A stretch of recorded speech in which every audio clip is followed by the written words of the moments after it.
Cumprimentar todos os colegas, muito boa tarde, deputadas e deputados, e dizer que temos o gosto de termos hoje aqui, a pedido do Grupo Parlamentar do PSD, o Sr. Provedor Edmundo Martinho, que vem também acompanhado pela assessora doutora Ana Rita França e pela senhora diretora da Direção de Comunicação e Marcas, doutora Maria João Matos. Perguntava ao Sr. Deputado Coordenador Nuno Carvalho se já está pronto para apresentar o requerimento que determinou esta audição.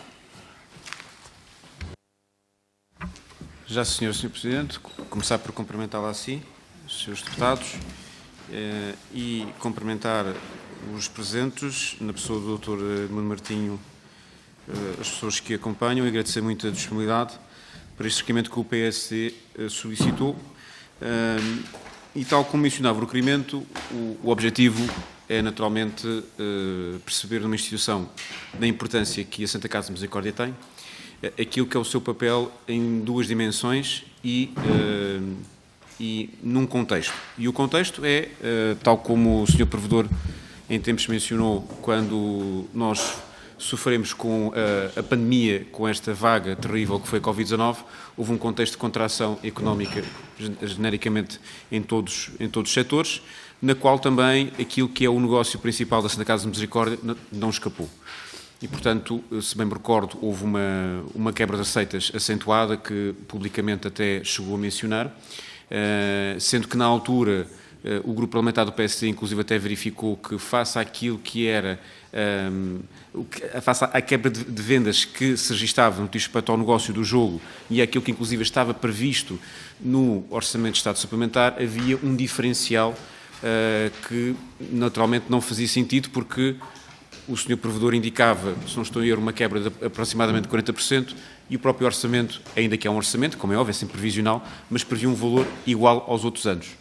Portanto, como nós também teremos em breve, estamos num ano atípico, um novo orçamento, e ainda este ano, a primeira pergunta seria se tem sentido ou não uma recuperação no que diz respeito àquilo que é a atividade da Santa Casa de Misericórdia, em particular a principal, que dá o maior volume de receitas no jogo, se tem sentido essa recuperação ou não, e se naquilo que são as previsões que tem para o presente ano, considera que em alguma altura se poderá voltar aos valores de 2019, antes da pandemia. Será que isso será possível este ano ou será possível para o ano?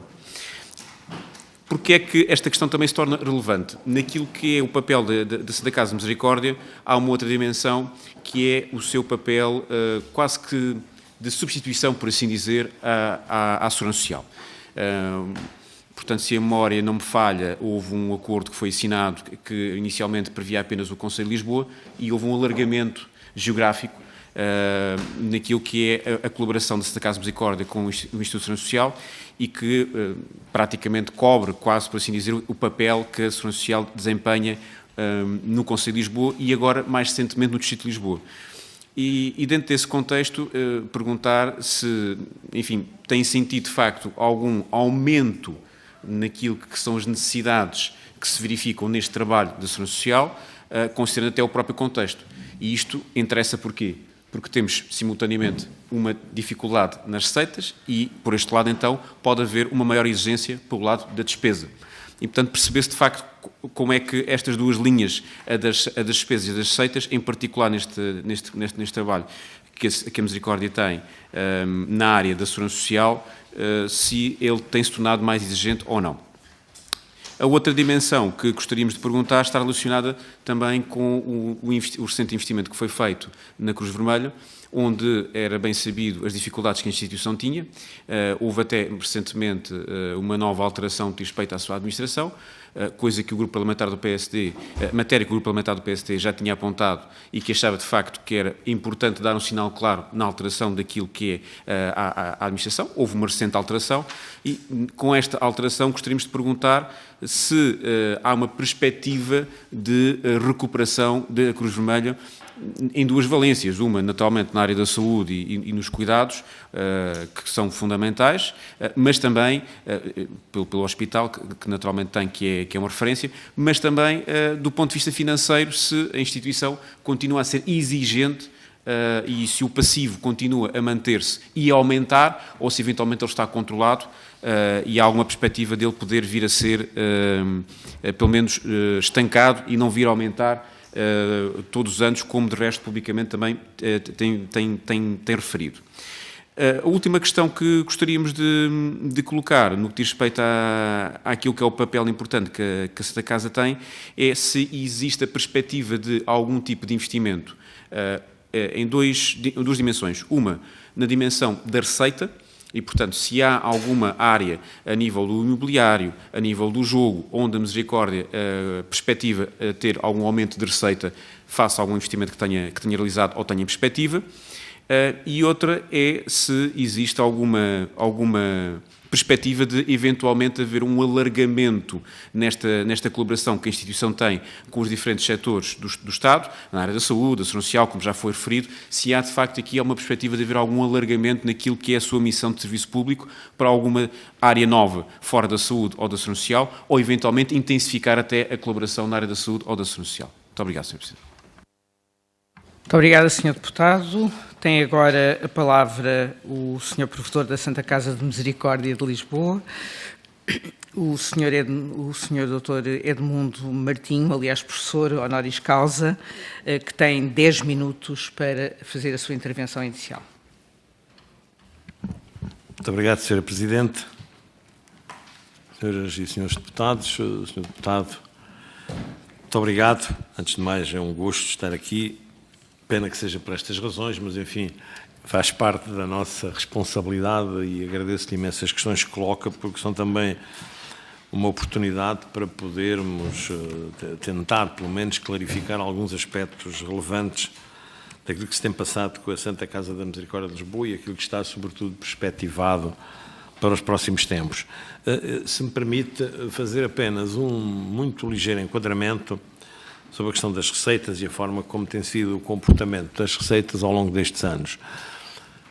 Já em 2019, portanto, ainda antes do efeito que conhecemos da pandemia, era sensível ou previsível que as receitas dos jogos pudessem vir a sofrer alguma erosão progressiva, não só por força da idade dos jogos, se pode dizer assim, como pela entrada em cena, com toda a força, com todo o ímpeto das plataformas de jogo online, que era previsível que iam ter um efeito importante sobre os jogos sociais do Estado.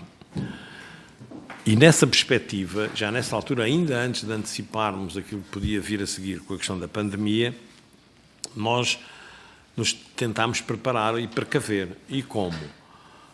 A Santa Casa da Misericórdia de Lisboa tem uma dependência, como é sabido, e não é só a Santa Casa, aliás, há outros organismos públicos que o têm, tem uma dependência muito grande das receitas do jogo. Basta dizer que, por exemplo, o próprio Instituto Português do Desporto e da Juventude é financiado em quase 90% do seu orçamento com receitas do jogo e poderíamos alargar os exemplos neste domínio. Isto significa que a Santa Casa, e nós em particular, a equipa de gestão, a obrigação que tínhamos e que continuamos a ter é tentar acautelar que as receitas nos permitem não apenas manter as responsabilidades que hoje temos na cidade, sobretudo na cidade, e já vou à questão do Distrito de Lisboa, como, para além de manter, podermos alargar aquilo que é a nossa capacidade de resposta e de apoio aos cidadãos que precisam. E, portanto, já nessa altura se equacionou a possibilidade de podermos potenciar aquilo que é um know-how específico da Santa Casa no domínio do jogo, e é um know-how que tem muitos séculos, desde o século XVIII, XVII, XVIII, quando se lançou a lotaria, a primeira lotaria, mas potenciar este know-how e esta capacidade instalada e patrimonial da Santa Casa tem que ver com o jogo. E nessa altura, a hipótese que se pôs em cima da mesa, que se equacionou e que tem vindo a ser progressivamente desenvolvida, era a de alargar a operação do jogo por parte da Santa Casa, sozinha ou com parceiros, noutros territórios, em particular em territórios de língua portuguesa. Isso foi colocado na altura à tutela, foi aceito e temos trabalhado nesse sentido, ou seja, alargar por esta via a base de receitas da Santa Casa para podermos continuar a exercer a nossa responsabilidade principal. E, portanto, aquilo que aconteceu foi que, de 2019 em diante, e se nós acumularmos estes 3 últimos anos, 2020, 2021, e aquilo que é a estimativa para 2022, nós estamos a falar de uma perda global de receitas que se aproxima muito de 1.500 milhões de euros. Perda de receita total. Isto tem um impacto direto nos beneficiários, porque penso que, enfim, que estão familiarizados com a forma como os resultados são distribuídos aos diferentes beneficiários e a forma como é feita a distribuição desses resultados pelos diferentes ministérios, pelos diferentes organismos. Desse lado, então, a perda que esteve associada foi uma perda que andou muito próximo dos 700 milhões de euros neste mesmo período. Se falarmos em acumulação, comparado com 2019, com aquilo que foram os dados de 2019. E nós estamos em crer que este ano não vamos conseguir, mas em 2023 a expectativa que temos é de regressar aos valores pré-pandémicos, ou seja, de recuperar uma parte substancial daquilo que foram as receitas perdidas neste intervalo de tempo. E, portanto, como imaginarão, esta perda de receitas, que se traduziu naturalmente também numa perda significativa de uma parte substancial das receitas do orçamento da Santa Casa, acabam por ter um impacto no equilíbrio das contas e no equilíbrio orçamental. O que é que temos vindo a fazer? Eu depois já vou tentar ir às questões mais concretas, se me permite, Sr. Deputado.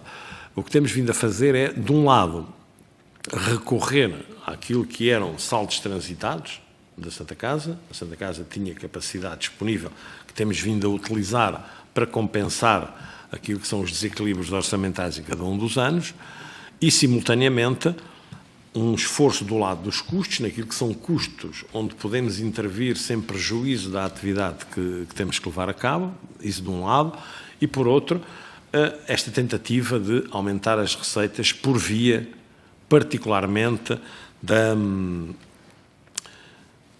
internacionalização e do processo de internacionalização da Santa Casa, que naturalmente é um processo que não produz efeitos imediatos, mas que é a nossa convicção que a prazo podem ser uma zona de grande estabilidade financeira e orçamental para a Santa Casa da Misericórdia.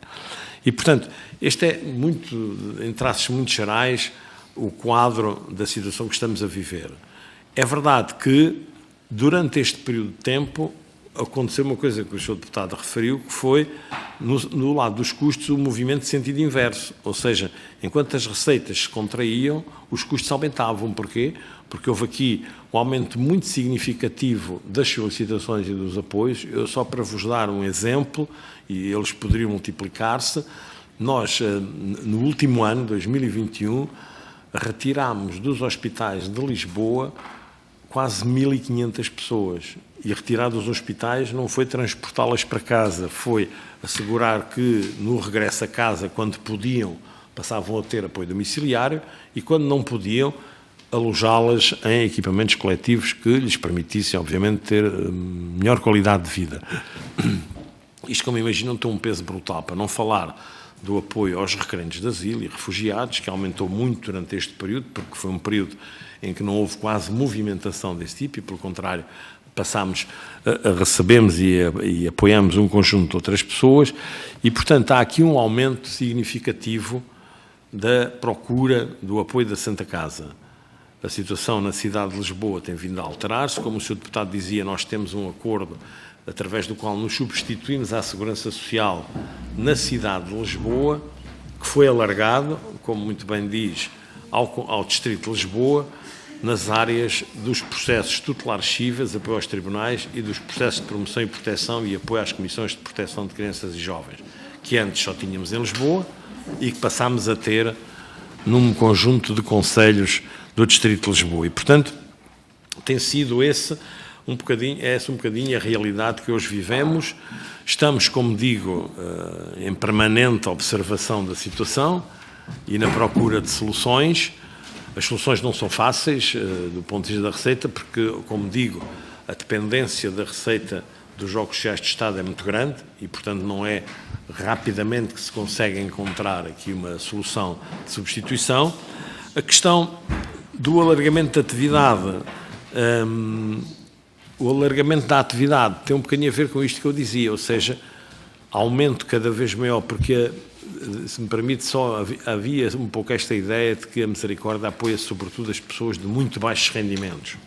Hoje não é verdade isto. Em certos setores da população, aquilo que nós sentimos é cada vez maior necessidade, mesmo de pessoas com alguma capacidade financeira, têm necessidade de ter apoios, sejam apoios ao nível da sua vida diária, seja uma orientação em relação a outro tipo de apoios, e isso tem vindo a traduzir-se num aumento significativo da pressão de procura sobre os nossos serviços. A questão da Cruz Vermelha e o Hospital da Cruz Vermelha, onde é que entra? Entra nesta lógica dupla que, de alguma forma, o Sr. Deputado referiu.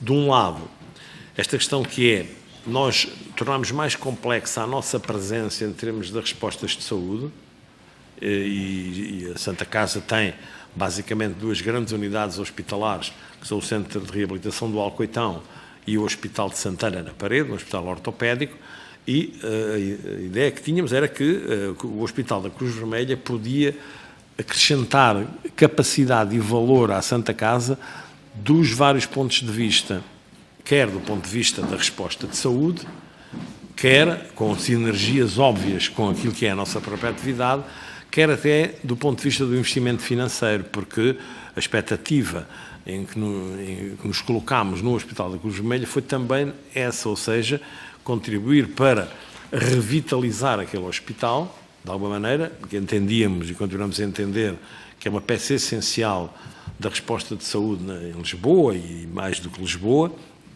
e simultaneamente ele poder ser uma linha de investimento adicional que é exemplo de outras unidades do mesmo tipo e de outra natureza, naturalmente, mas que podiam vir a representar um recurso adicional para a Santa Casa, e nomeadamente recursos financeiros. E, portanto, esta foi a lógica da entrada. O Hospital da Cruz Vermelha está, nesta altura, numa fase de estabilização. Aquilo que nós temos vindo a fazer em conjunto com a Par Pública, que detém 45% das ações, aquilo que temos vindo a fazer no hospital é, sobretudo, consolidar a sua relação com o crédito e com a banca. Não tem havido até agora injeções financeiras no sentido tradicional do termo.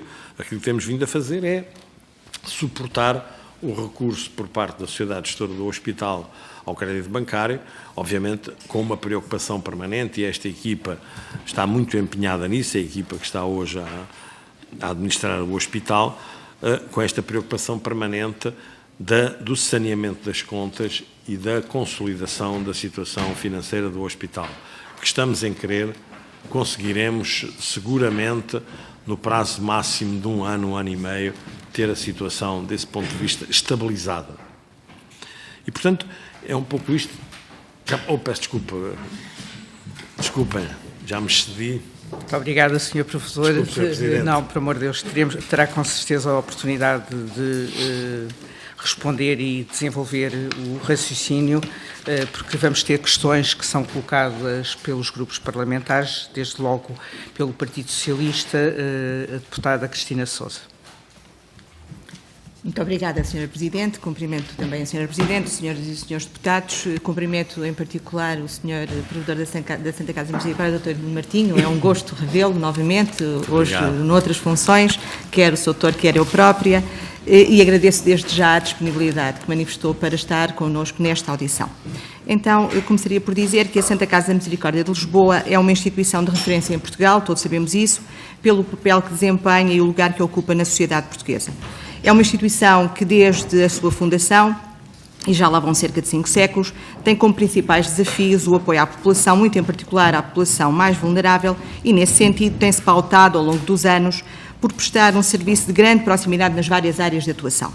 A Santa Casa da Misericórdia de Lisboa tem-se reinventado e adaptado ao longo da sua história, na procura de novas áreas de atuação, sempre atenta às necessidades da população, desde os mais novos aos mais idosos, em áreas que vão desde a economia social, passando pela saúde, pela educação, pela cultura, com novas ofertas, indo ao encontro das novas exigências, mas também dos novos estilos de vida. Estes são tempos de grandes dificuldades, mas são, acima de tudo, tempos de grandes desafios e oportunidades únicas para as instituições encontrarem novas formas de atuação e também novas respostas, e neste caso, respostas inovadoras. Sr. Professor, na nota introdutória que Vossa Excelência escreve no Plano de Atividades e Orçamento para 2022, está perfeitamente plasmada essa vontade de ultrapassar as dificuldades e procurar novas soluções, sempre com os olhos postos no futuro, como aliás refere, e passo a citar: a visão para os próximos 4 anos, vencer o desafio, reforçar o futuro, na qual se conjuga a determinação em superar o período adverso da pandemia de Covid-19, com a ambição de aproveitar cada uma das oportunidades que se estabelecem no novo ciclo estratégico, quer nacional, quer europeu. Nesse sentido, Sr. Provedor, gostaria de colocar 2 questões. Em primeiro lugar, olhando um pouco para estes últimos 3 anos que temos vivido, pergunto como é que a Santa Casa da Misericórdia de Lisboa respondeu aos desafios colocados pela pandemia na sua área de atuação, quais os apoios e quais as medidas implementadas e que implementou no terreno. Depois, e isto já numa perspectiva de futuro, quais os objetivos traçados para continuar a missão desta instituição e também em que medidas estão a ser tomadas para garantir a sustentabilidade da Santa Casa da Misericórdia. E é tudo. Muito obrigada, mais uma vez. Muito obrigada, Sra. Deputada Cristina Sousa. Dou agora a palavra, não sei quem é que vai intervir pelo lado do Partido Social Democrata, o Sr. Deputado Coordenador Hugo Carvalho. Muito obrigado, Sr. Presidente. Agradecer ao Dr. Edmundo Martinho os esclarecimentos que nos trouxe aqui. Sobre as questões que estivemos aqui a mencionar e pegando num dos temas que referiu, que de facto a Santa Casa de Misericórdia não é uma instituição que apenas se dirige para uma parte da população que é aquela que estará mais carenciada do ponto de vista financeiro, ou do ponto de vista até da saúde, mas que de facto tem instrumentos inclusive que podem ser aplicados para outro tipo de dificuldades que possam surgir, e uma delas está relacionado até com, em particular aqui no Conselho de Lisboa e no Distrito de Lisboa, com a política de habitação. E portanto, das questões que mencionei inicialmente, gostaria, se possível, que pudesse esclarecer como é que a Santa Casa, primeiro, enfim, se conseguir dar-nos uma noção daquilo que de facto é a capacidade da Santa Casa conseguir ou não fazer uma colocação no mercado de habitação, para percebermos se existe até essa capacidade de conseguir influenciar ou não o mercado, de criar oferta que seja ora dirigida para uma classe média que está esmagada pelos preços de habitação, ora para uma classe de rendimentos mais baixos que não consegue ceder à habitação. E, portanto, perceber qual o ativo imobiliário que existe da parte da Santa Casa, para percebermos também que tipo de alavanca é que consegue fazer ou não face a estas 2 circunstâncias. E se existe algum tipo de linha, medida ou política por parte da instituição para, efetivamente, atacar estes problemas, beneficiando, designadamente, estes 2 escalões da sociedade, classe média e classe baixa, ou, eventualmente, até famílias, priorizando agregados familiares, enfim, se de facto existe esta preocupação ou não, que é dos temas que, como bem sabe, o país, neste momento, dedica bastante atenção. Sobre a questão que mencionou da recuperação no que diz respeito àquilo que são as vendas, eu queria perguntar se tem alguma estimativa daquilo que poderá vir a ser a recuperação para o ano 2022, face àquilo que já decorreu, a perceber qual a percentagem de recuperação ou o quanto vai ficar aquém, se assim quisermos colocar, face ao ano 2019. E também tentar entender sobre o tema que mencionou da internacionalização, portanto, de tentar, por assim dizer, exportar, estou aqui a tentar pegar nas suas palavras para procurar ser correto na forma como colocou, portanto, quase que exportar, por assim dizer, o know-how que existe a nível dos jogos e colocar, eventualmente, uma perspectiva internacional da Santa Casa nos países de língua portuguesa. Qual é a maturidade deste investimento, desta perspectiva, se ele já está a decorrer, e sim, se há uma perspectiva de retorno sobre o mesmo ou não, face a estes anos, até colocou em 2022, 2023, se quando estamos a falar de recuperar em 2023 ou ano de 2019, se já poderemos ter em conta aqui algum tipo de receita face a este investimento, ou então será mais para a frente, para lá de 2023. E em último lugar, estava a mencionar, e bem, a questão do Hospital da Cruz Vermelha. Percebemos, pronto, que já não é necessário um reforço a nível de injeção de capital, mas a saúde financeira da instituição, neste momento, tem algum plano que consiga determinar, dizer, bom, haverá um conjunto de investimentos realizados a 5 anos e haverá uma redução do passivo a 5 anos ou a 10 anos, para que se perceba também se ela já está numa fase de estabilidade ou não, porque falou, usando as suas palavras novamente, em consolidação. Isso pressupõe então essa estabilidade financeira e com ela é que se consegue então determinar um plano de redução do passivo. E se de facto esse plano existe, a quantos anos é que ele será possível? E estes eram os pontos que lhe queria deixar. Muito obrigado. Muito obrigada, Sr. Deputado. Eu daria já a palavra ao deputado Jorge Galveias, do Chega. Muito obrigada. Muito obrigado, Sr. Presidente. Dr. Edmundo Martinho e a sua equipa, senhoras e senhores deputados, a Santa Casa da Misericórdia, instituição mais conhecida pela sua intervenção, sobretudo na área da ação social, nomeadamente no que respeita à prevenção de situações de desigualdade, carência económica, vulnerabilidade e exclusão social, tem tido, como aliás é de conhecimento geral, prejuízos astronómicos que, segundo o Sr. Provedor, se situavam no ano 2000 na ordem dos 30 a 40 milhões de euros. Ainda assim, em dezembro desse mesmo ano, 2020, a Santa Casa da Misericórdia adquiriu a maioria, 54,9%, do capital da Sociedade Gestora do Hospital da Cruz Vermelha Portuguesa. Face à situação financeira insustentável em que o Hospital da Cruz Vermelha se encontrava, questionamos-nos quanto aos investimentos financeiros levados a cabo por esta instituição. E coloco-lhe as seguintes questões. Sendo a instituição que dirige detentora de um vasto e diversificado património, que a 31 de dezembro de 2020 totalizava 655 imóveis e ainda das receitas provenientes da exploração dos jogos sociais, que ascendem a centenas de milhões por ano, como é possível ter chegado esta instituição à preocupante situação financeira atual? Pergunto-lhe ainda se procederam ao desenvolvimento de um efetivo modelo de compliance conforme foi recomendado pelo Conselho de Auditoria em 2020, se sim, onde se encontra publicado o modelo de compliance. Também, tendo em vista o cumprimento da visão aprovada para os próximos 4 anos, vencer o desafio, reforçar o futuro, que medidas estão a ser implementadas com vista a um futuro que se distancie dos resultados negros do passado? E ainda, as contas certas, tantas vezes citadas pelo Sr. Primeiro-Ministro, aplicam-se à Santa Casa da Misericórdia? E questiono, tendo em conta o Hospital da Cruz Vermelha e, inclusivamente, a Associação Raríssimas também. Apenas acrescentar a nota de que defenderemos uma auditoria à Santa Casa da Misericórdia, onde, quem sabe por coincidência, todos os membros da mesa têm ligações ao Partido Socialista. Muito obrigado.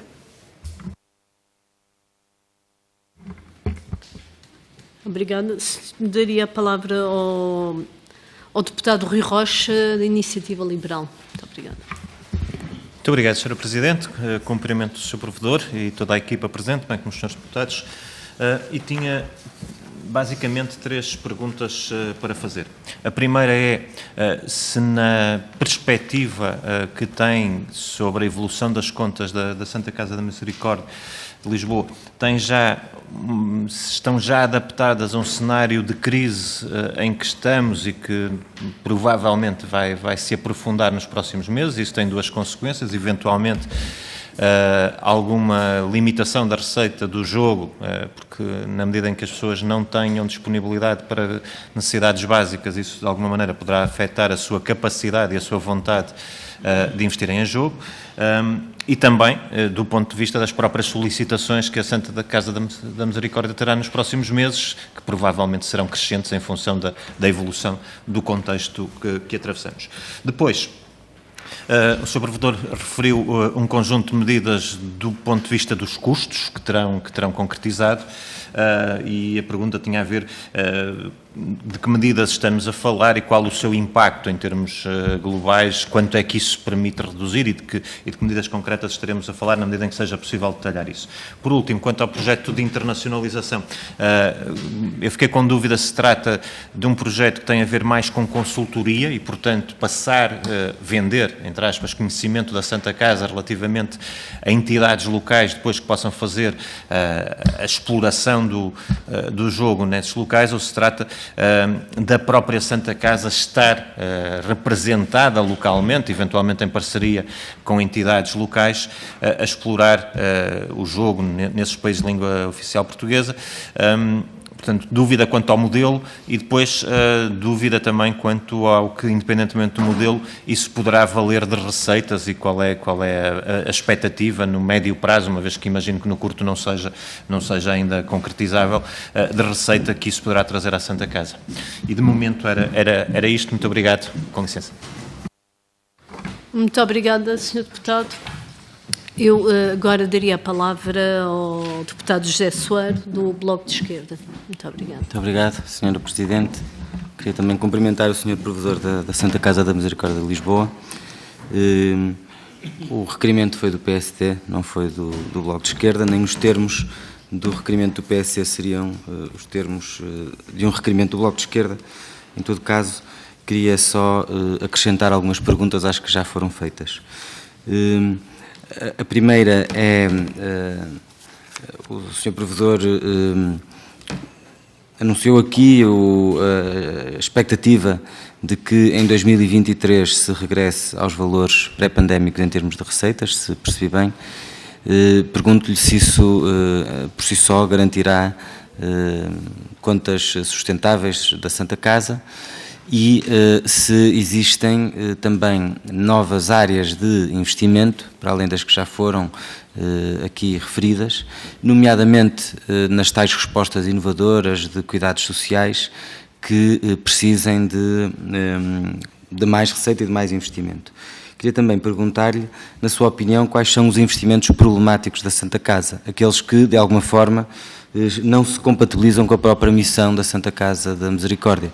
Sabemos que houve no passado a associação da Santa Casa com, enfim, com alguns elementos do sistema financeiro que são representantes do pior que o país tem. Também sempre nos surpreendeu muito, queria perguntar-lhe, creio que já foi perguntado, se a Santa Casa ainda tem parte do seu património em alojamento local, porque nos parece que a especulação imobiliária e a turistificação da cidade são dois fenómenos que andam a par. Claro que isto também tem a ver com os investimentos em visto gold e com a redução do parque habitacional disponível para a habitação, um dos maiores problemas da cidade de Lisboa e não só de Lisboa. E, portanto, para nós é absolutamente contraditório que a Santa Casa, em vez de utilizar todo o seu património para contribuir para resolver a crise da habitação, o rentabilize no negócio do turismo, em vez de o disponibilizar para o cumprimento de um direito constitucional. A Santa Casa não é a responsável por toda a política pública, mas ainda assim sabemos que é tutelada por um Ministério do Trabalho e da Segurança Social, ou seja, não é uma instituição de cariz privado e que vise ser uma instituição de rentabilização do seu património na lógica em que os investidores o fazem. Tem uma lógica diferente, que não é uma lógica de uma empresa.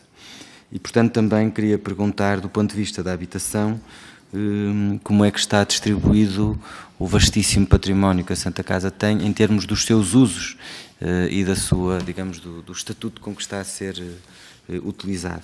E, finalmente, uma questão que não tem diretamente a ver com com a situação financeira, mas tem a ver com a situação da instituição e que se prende com a situação dos próprios trabalhadores da instituição. Há uns anos, aqui no Parlamento, tivemos a oportunidade de ouvir com bastante pormenor o relato das péssimas condições de trabalho das ajudantes familiares da Santa Casa da Misericórdia de Lisboa, nomeadamente pela condição precária que têm. Houve, entretanto, um processo de regularização de vínculos ilegais, por via de recibos verdes. Eu considero que são ilegais, embora haja ainda um decreto-lei do Governo de Cavaco Silva que aponta para a prestação de serviços em funções que claramente não são funções de trabalho independente, mas gostaria de saber qual é o ponto de situação relativamente ao conjunto dos trabalhadores que asseguram os cuidados, sobretudo na componente do apoio domiciliário e de respostas inovadoras, ou seja, daquelas funções que não são necessariamente as pessoas que estão nas instituições. E também se a Santa Casa tem recorrido para funções desse tipo, a externalização, e em que condições é que o faz. Muito obrigado, Sr. Presidente. Sr. Provedor. Muito obrigada, Sr. Deputado. Daria agora a palavra ao Sr. Provedor, informando que nesta fase terão 30 minutos para responder às perguntas colocadas e para introduzir alguma informação que numa primeira fase não tenha havido tempo. Não sei se o Sr. Provedor fará esta intervenção individualmente ou se depois se passará, portanto. Ok, muito obrigada, Sr. Provedor.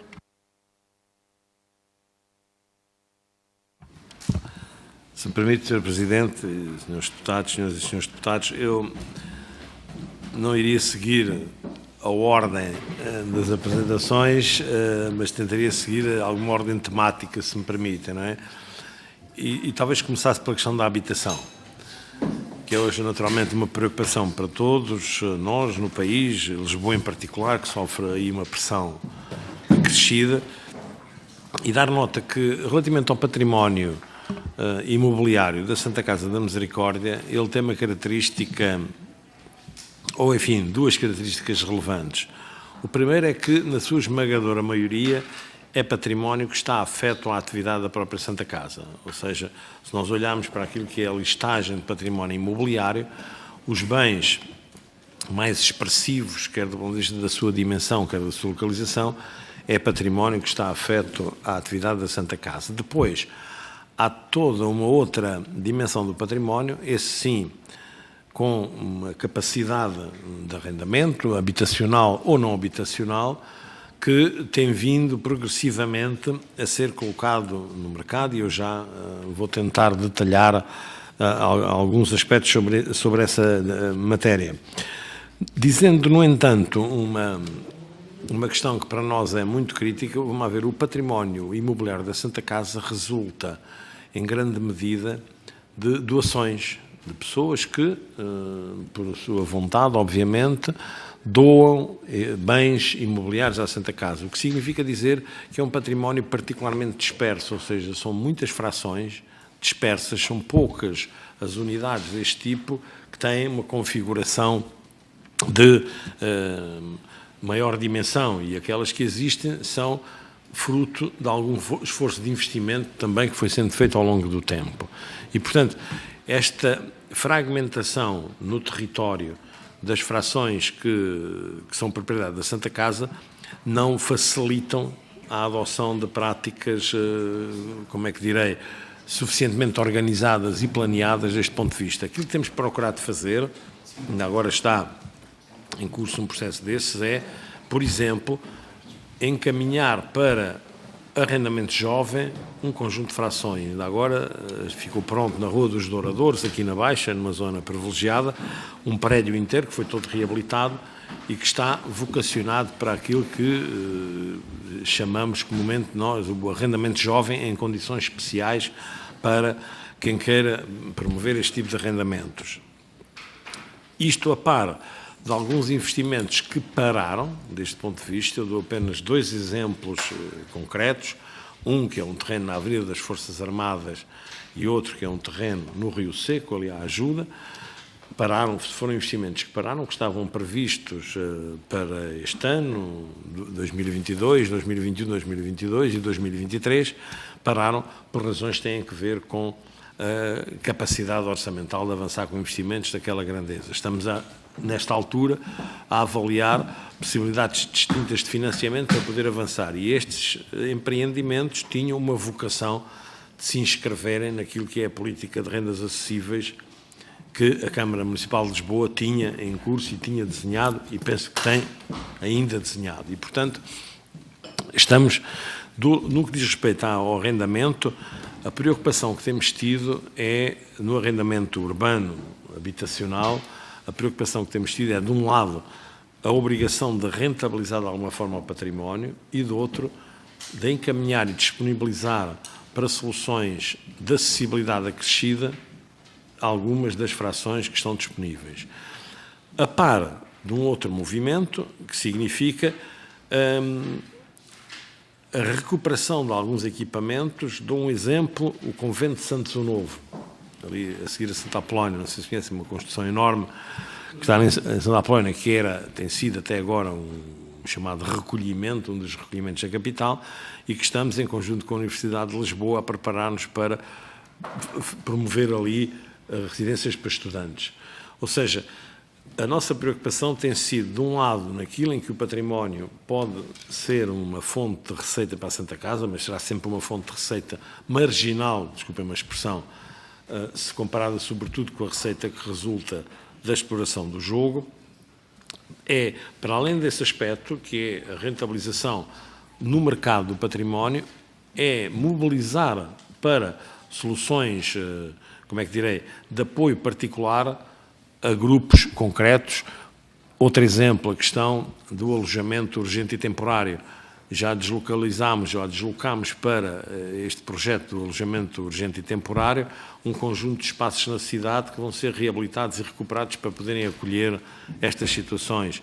Temos vindo a fazer o mesmo relativamente a algumas situações de pessoas sem abrigo, sempre que os imóveis naturalmente reúnem as condições necessárias para isso. Mas eu diria que esta questão da habitação é uma questão crítica que nesta altura sofreu do nosso lado, no que diz respeito a investimentos mais vultosos, nós temos aqui uma relação permanente com a Câmara Municipal de Lisboa, no sentido de, em conjunto, podemos encontrar soluções, mas sofreu aqui uma travagem, se é que eu posso usar esta expressão, por força de razões de natureza orçamental. Quanto à questão do alojamento local, a Misericórdia, a sua relação com o alojamento local foi uma relação efêmera. E efêmera porquê? Porque mobilizou em determinado momento um conjunto de apartamentos para o alojamento local e rapidamente acabou esse projeto, não existe, e esses apartamentos, aliás, foram todos encaminhados para arrendamento jovem, onde ainda hoje estão a ser utilizados. Há 1 ou 2 espaços na cidade de Lisboa, esses 5, que são espaços arrendados, espaços de grande dimensão, arrendados, por exemplo, na zona do Chiado, que foram arrendados e que têm sido utilizados pelos seus promotores como respostas de alojamento local, mas isso faz parte daquilo que são as regras de utilização destes espaços. Nós temos em Lisboa, e para falar da questão da habitação, que para nós, como imaginarão, é uma questão muito, muito sensível, porque nós somos confrontados em permanência com pedidos de apoio de habitação ou residência, mesmo não seja uma habitação permanente. E cada vez é mais difícil na cidade de Lisboa encontrar, por exemplo, soluções ao nível das pensões ou dos quartos. Temos muitos proprietários que não querem arrendar, sobretudo não querem arrendar a determinados cidadãos, e isso para nós é uma dificuldade acrescida. Dificuldade porque estamos de alguma forma obrigados a apoiar estas pessoas e nem sempre há soluções adequadas para cautelar condições de vida dignas para estas pessoas todas. E, portanto, essa é uma pressão que vamos sofrendo, mas insisto, o nosso parque, aquilo que é o grande parque de habitação da Misericórdia de Lisboa, é um parque muito disperso e são frações dispersas, porque, insisto, ele foi constituído muito na base das doações de particulares que deixam o seu apartamento. Eu nunca não resisto a contar sempre isto, quer dizer, nós temos em Lisboa, não sei se tem esta ideia, A Santa Casa tem em Lisboa qualquer coisa como 1.400 jazigos, que não pode transacionar, não pode fazer nada. Eu só digo isto porque, para que se perceba, às vezes vem na listagem, vêm bens imobiliários e só 1.400 são jazigos, para ter esta ideia, em Lisboa. E que representam para nós uma despesa elevada, obviamente, de manutenção e de preservação daqueles espaços, que são intransacionáveis, não podemos fazer nada com estes jazigos, mas só para dar nota um bocadinho da complexidade destes investimentos e sublinhar que, de facto, nesta altura, alguns investimentos que tínhamos previsto neste domínio da habitação e, em particular, no que diz respeito à renda acessível, pararam por razões que têm a ver com a capacidade de financiamento. E nós, ao nível daquilo que tem sido o nosso trabalho, por exemplo, temos vindo cada vez mais a olhar para fontes de financiamento alternativas, nomeadamente alguns fundos, nomeadamente a capacidade, por exemplo, no caso do imobiliário, o financiamento do IFRU, que é um financiamento em condições particularmente vantajosas, se se pode dizer isso, do financiamento bancário, mas ainda assim tem condições que nos permitiriam, por exemplo, avançar com 2 ou 3 projetos significativos, não só pela sua localização e pelo seu destino, mas sobretudo pela sua dimensão e para aquilo que podiam representar de facto. Eu dei há pouco o exemplo Ainda estou no tempo? Tem 30 minutos. Não, até desculpa. Tem 30 minutos. Sim. Tá, desculpa. Sim. Sim. Sr. Deputado, pois eu percebo a questão. Agora, nós, como digo, temos vindo a encaminhar algumas das nossas propriedades imobiliárias para esta dimensão do arrendamento jovem. Mas temos a obrigação, é uma obrigação nossa, de alguma forma, de rentabilizar aquilo também que é o património da Santa Casa. Não é... Isso são rendas normais. Sr. Deputado, eu pedia para evitarmos desculpa, este processo de diálogo. Pois, a ideia que tenho são rendas que estão completamente em linha, podem ser rendas elevadas, nem sequer discuto isso, quer dizer, mas as rendas estão alinhadas com o mercado.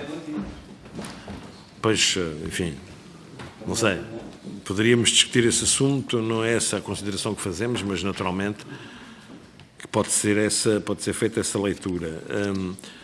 Mas para dizer que esta questão da habitação para nós é uma questão hoje muito, muito relevante, não apenas no que diz respeito à habitação, no sentido tradicional do termo e do arrendamento, como a habitação de suporte a situações mais críticas e de maior relevância, não é? E estamos a tentar perceber que outros mecanismos de financiamento é que é possível encontrar que permitam que estes projetos não parem e que, pelo contrário, possam desenvolver-se.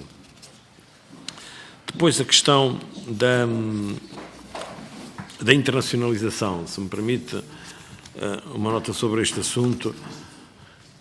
A internacionalização, tal como a entendemos, e para responder à pergunta que nos foi colocada sobre o Sr. Deputado a propósito de se era operação ou se era consultadoria, isto depende muito das diferentes jurisdições, ou seja, há jurisdições que obrigam a que a operação seja desencadeada pela própria entidade. É o caso, por exemplo, de Moçambique, onde nós estamos nesta altura a tentar revitalizar uma operação de jogo que temos e a lançar o jogo online em Moçambique, em particular as apostas desportivas. É o caso, por exemplo, do Brasil, onde já estamos a operar no estado do Rio de Janeiro e no estado de São Paulo, aí numa lógica que é de operação, mas que é simultaneamente consultadoria. O que eu quero dizer com isto? Estamos envolvidos na operação, mas também em simultâneo estamos com outras entidades e funcionamos um bocadinho como consultores deste projeto. Estamos a preparar-nos para apresentar nos próximos 2 meses uma candidatura à exploração das lotarias no Estado, no Distrito Federal de Brasília, que abriu recentemente e que atribuiu, por exemplo, para dar ideia, o Governo do Distrito Federal atribuiu a licença de exploração das lotarias ao Banco de Brasília, BRB. E o BRB, que não tem capacidade operativa para gerir lotarias, está nesta altura a estudar a entidade com quem vai, ou a quem vai associar-se para poder fazer esta exploração. E nessa altura seremos, se formos nós os selecionados, naturalmente, seremos parte da equipa de operação do jogo no Distrito Federal de Brasília. Portanto, varia muito de acordo com as jurisdições. Dou mais um exemplo. Nós estamos nesta altura a preparar, por exemplo, um pedido de licença para a exploração de jogo online nos Países Baixos, que abriu, entretanto, esta possibilidade, e entendemos que podíamos e devíamos apresentar uma candidatura para a exploração. Aí é a entidade que vai operar diretamente o jogo online, obviamente, isso pode acontecer com parceiros locais, mas, como digo, varia muito de acordo com as diferentes jurisdições. O Rio de Janeiro, só para vos dar ideia, quem detém a licença de exploração da lotaria é a Caixa Económica Federal do Brasil, e daquilo que chamam a Lotaria do Rio de Janeiro, a Loteres, e tem connosco este relacionamento. Somos nós que nos encarregamos de todo o processo de distribuição e de venda da lotaria no estado do Rio de Janeiro.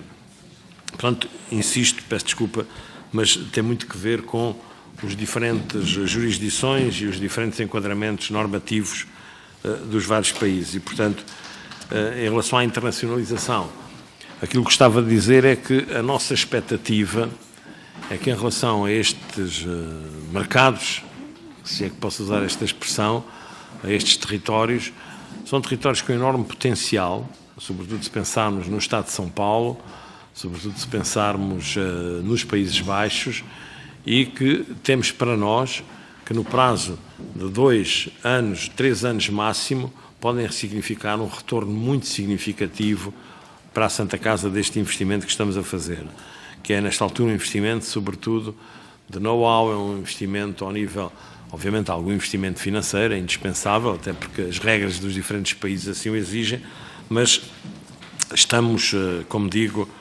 creio eu, neste caminho. E é um caminho que começámos, insisto, antes da pandemia.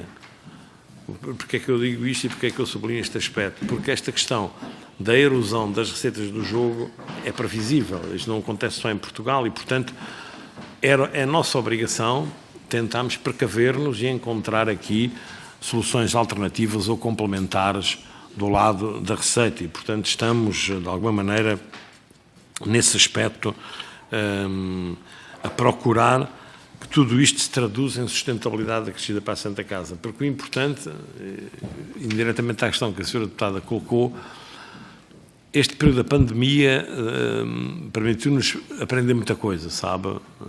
É triste dizer isto, mas é verdade. E aprendemos muito, quer do lado como nos organizamos, quer da importância dos cuidados de proximidade. E isto tem muito que ver com a própria estrutura da Santa Casa. A estrutura de custos da Santa Casa está basicamente assente nos recursos humanos. É aí que reside, em boa medida, o fator principal dos custos da Santa Casa, o que o torna um custo relativamente rígido. E não é previsível que a situação se altere do ponto de vista das necessidades de recursos humanos, enquanto em algumas atividades eventualmente é possível mecanizar, é possível avançar com alguns mecanismos de automatização ou de acompanhamento à distância. Aqui não é possível. Nós temos um projeto muito ambicioso para Lisboa, que significa a montagem de uma linha continuada de cuidados, e isto não tem nada a ver só com os cuidados continuados no sentido tradicional, significa dizer começar, e estamos a trabalhar nisso até com a própria Câmara Municipal de Lisboa, nesta altura, de modo a montar um sistema universal de acompanhamento à distância das pessoas, e em particular das pessoas mais velhas. Nós não podemos esquecer-nos que nós temos a viver em Lisboa mais de 70 mil pessoas que vivem sozinhas ou com outras pessoas da mesma idade, certo? Sozinhas ou com pessoas da mesma idade. E isto tem um peso extraordinário. Nós temos, por exemplo, uma realidade na cidade de Lisboa. Só estou a falar disto porque é um dos nossos objetivos estratégicos, Sr. Deputado. Nós temos uma realidade que é imensas pessoas com alguma idade, sobretudo mulheres, a viver sozinhas, que são proprietárias do seu apartamento e que não têm rendimento suficiente, têm um rendimento que as coloca acima das condições de apoio, mas que as coloca abaixo da possibilidade de poderem com isso adquirir. Eu dou-vos só uma ideia de um projeto que temos a correr. Infelizmente, olha, talvez o Parlamento possa querer dedicar-se a isso. Infelizmente nós não temos em Portugal, como é que se diz, um quadro regulatório adequado, que é aquilo que existe noutros países, sobretudo nos países anglo-saxónicos, que se chama a hipoteca inversa. Mas estamos a montar um modelo destes com uma entidade bancária, que significa o quê? Que significa que a pessoa pode, se assim o entender, naturalmente, converter a potencial propriedade no futuro da sua casa numa renda vitalícia, que lhe permita, com isso, poder, juntando à sua reforma, à sua pensão, poder, como é que se diz, aceder a serviços que entenda que precisa. Eu peço desculpa de vos dar este exemplo, mas eu acho que ilustra bem aquilo que é uma realidade nova com que nós hoje nos confrontamos. Há dias recebemos lá uma senhora com 84 anos, viúva de um médico, vive na Avenida João 21, num apartamento que é da sua propriedade. Esta senhora tem uma pensão de sobrevivência de cerca de 700 e qualquer coisa euros, nem sequer é muito baixa, para aquilo que são algumas pensões, mas isso não lhe chega para viver e para pagar alguém que a acompanhasse durante a noite, que é a grande questão desta senhora. E ela o que é que queria? Foi nos propor dar-nos o apartamento por troca de apoio durante a noite. Quer dizer, isto é uma situação terrível, não é? E nós não podemos cair na tentação de fazer isto. E, portanto, aquilo que estamos a procurar fazer é regulamentar um bocadinho isto. Estamos a fazer isto em conjunto com a União das Misericórdias, obviamente. Este modelo, através do qual o bem imobiliário possa ter alguma utilidade em vida da pessoa, porque a alternativa qual é? É vender o apartamento e ir para um lar. Isso é tudo que a gente não quer, não é? Porque não há forma de rentabilizar aquele bem imobiliário para aquela pessoa.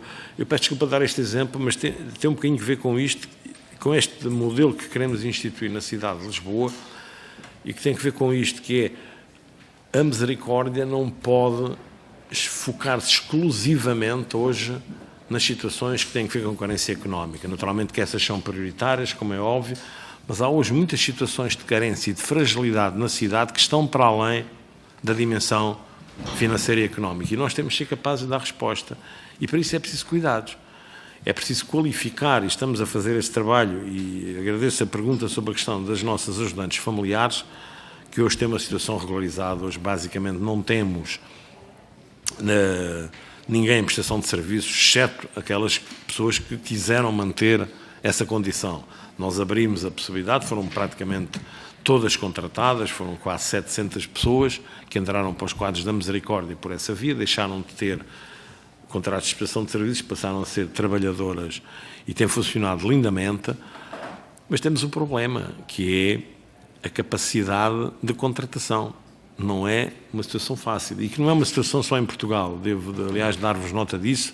Esta é uma preocupação hoje generalizada, que tem que ver com a questão da capacidade de atrair pessoas para este tipo de funções, que são funções muito exigentes, são funções que nós, de alguma forma, ao longo dos anos, também contribuímos para desqualificar, quando eventualmente do nosso ponto de vista, talvez a atividade mais exigente que nós devíamos ter no contacto com as pessoas, porque é alguém que vai ao espaço próprio doméstico de cada um, de pessoas que estão em situação, às vezes, de grande fragilidade, o que as torna também mais vulneráveis.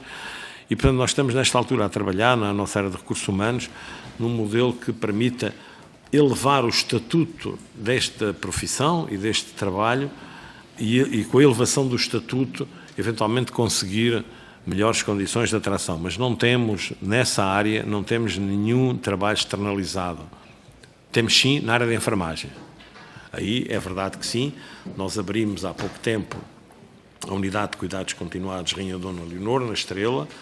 Temos tido imensa dificuldade na contratação de enfermeiros e, em alguns casos, ainda agora para abrirmos mais um piso, socorremos na parte dos recursos, uma parte dos recursos, numa contratação que temos com uma empresa privada. É a única forma que tínhamos de contratar. Isto para dizer que, no que diz respeito à questão das ajudantes familiares, a situação hoje está completamente estabilizada. Creio que as nossas colegas têm hoje bem melhores condições de trabalho, embora haja sempre muito para fazer, mas a nossa grande ambição é a elevação do estatuto e a melhoria da forma como o trabalho é exercido e como é prestado o cuidado às pessoas que precisam do nosso apoio. Depois, o Sr. Deputado perguntou-me sobre investimentos problemáticos, não é? Se tínhamos investimentos problemáticos. Eu diria que não. Vamos ver, nós temos investimentos que ficaram presos no tempo. Eu dou-lhe só um exemplo. E ficaram presos no tempo por força das condições financeiras e orçamentais, mas de que não desistimos. Nós abrimos, já não há muito tempo, imediatamente antes da pandemia, uma clínica de saúde oral em Lisboa, totalmente gratuita até aos 18 anos. Totalmente gratuita. Tem sido uma experiência absolutamente extraordinária. Tínhamos, na altura, a expectativa de poder alargar, e vamos fazê-lo provavelmente até com a capacidade instalada no Hospital da Cruz Vermelha Portuguesa. Nós hoje prestamos apoio a dezenas de milhares de crianças de forma gratuita, incluindo a ortodôncia, e tem sido, desse ponto de vista, um trabalho excepcional. Estamos a discutir com a Câmara, ainda nesta linha da saúde oral, a possibilidade de construir em Lisboa uma clínica vocacionada para as pessoas mais velhas. Esse é um problema seríssimo que nós temos na cidade. Nós temos vindo, por exemplo, a cuidar da saúde oral de um conjunto de sem-abrigo que trabalham hoje naqueles restaurantes. Isto é um restaurante, o outro abriu outro que é isto é uma mesa. Vão explorar proximamente a cafetaria do Museu de São Roque. Já fizemos um acordo com eles. É essa equipa que vai explorar com pessoas em situação de sem-abrigo.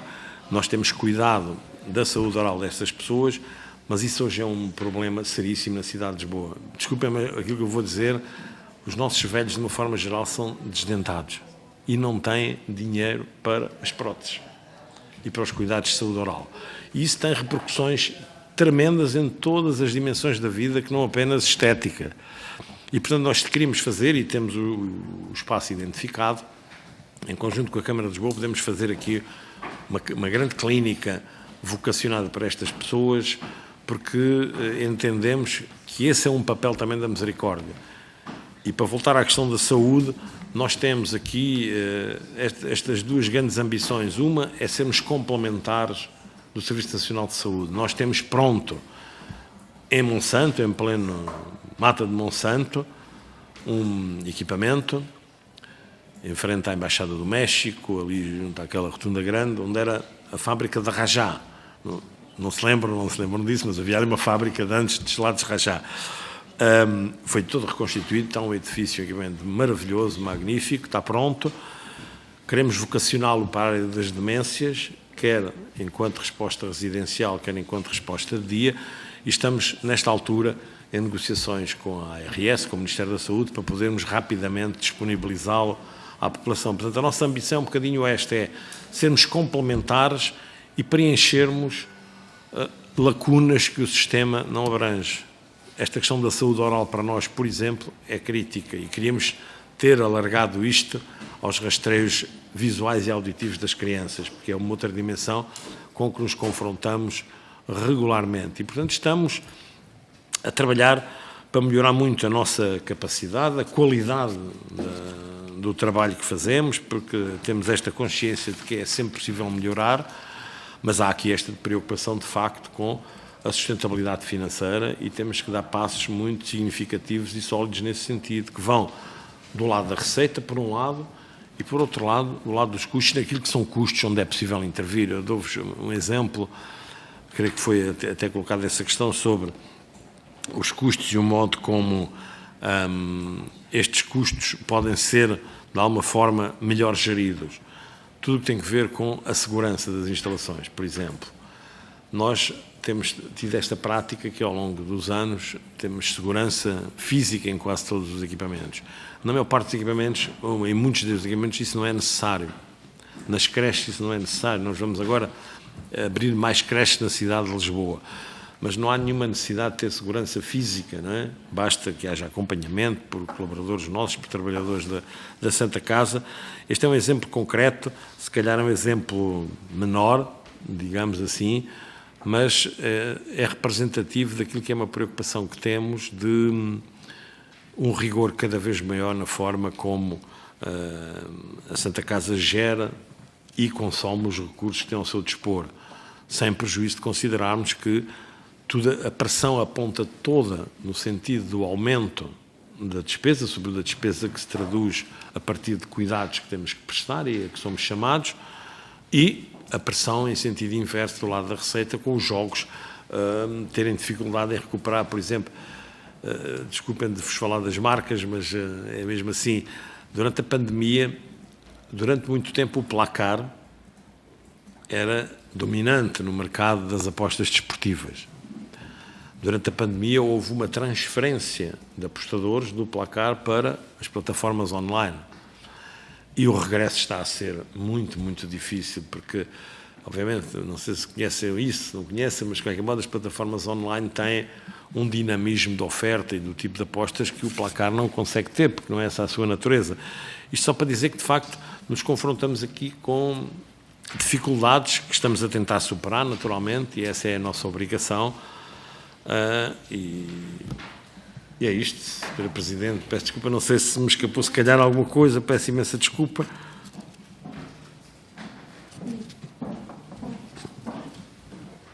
Sr. Provedor, muito obrigada. Desta vez cumpri. Fantástica a gestão de tempo. Cumpre-me, enfim, agradecer uma vez mais a disponibilidade